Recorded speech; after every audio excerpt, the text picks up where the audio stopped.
നാണിച്ചു പോകുന്നു നീളൻ കുട ചൂടി ഞാനീ വരമ്പിൻ കൊതുമ്പിൽ നിൽക്കേ ഏതൊരു വിശ്വവിദ്യാലയത്തിൽ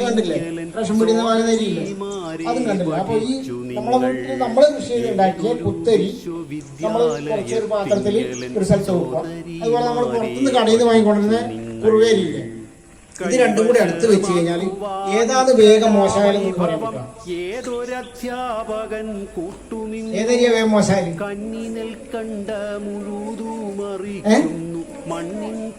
അല്ല മക്കളെ, ഇതിൽ ഞാൻ പറയും വാക്കൂറാന്ന് പറയും.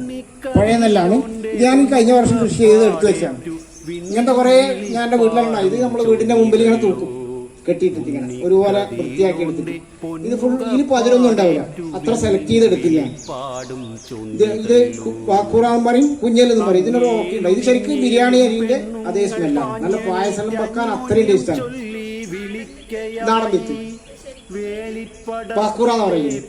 പിന്നെ ഇതിന് ഓലക്കിളികൾ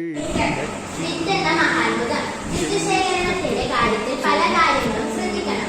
80% മൂപ്പാവുമ്പോഴാണ് നിലവെടുക്കേണ്ടത്. 80% മൂപ്പേ പാടുള്ളൂ എന്ന് തന്നെ പറയാം. 100% പാടില്ല. കാരണം 100% മൂത്ത് പോയാൽ വിത്തിന്റെ ഗുണം കുറയും.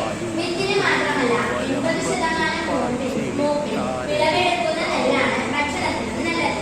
അധികം വിളഞ്ഞാൽ വിത്തിന് കൊള്ളില്ല എന്നൊരു പഴമൊഴി തന്നെയുണ്ട്. ഏത് കൃഷിയായാലും അതങ്ങനെയാണ്. നാളികേരമോ അടയ്ക്കയോ എന്തുമായിക്കൊള്ളട്ടെ, 80% മൂപ്പിൽ വിളവെടുക്കുന്നതാണ് ഉത്തമം. ആ സമയമാകുമ്പോൾ വയലിൽ പോയി ഏറ്റവും ആരോഗ്യമുള്ള നെൽമണികൾ ഏതു ഭാഗത്താണ് വിളഞ്ഞിരിക്കുന്നതെന്ന് നോക്കും. ഇതിനായി ധാന്യവാണികൾ എടുക്കും.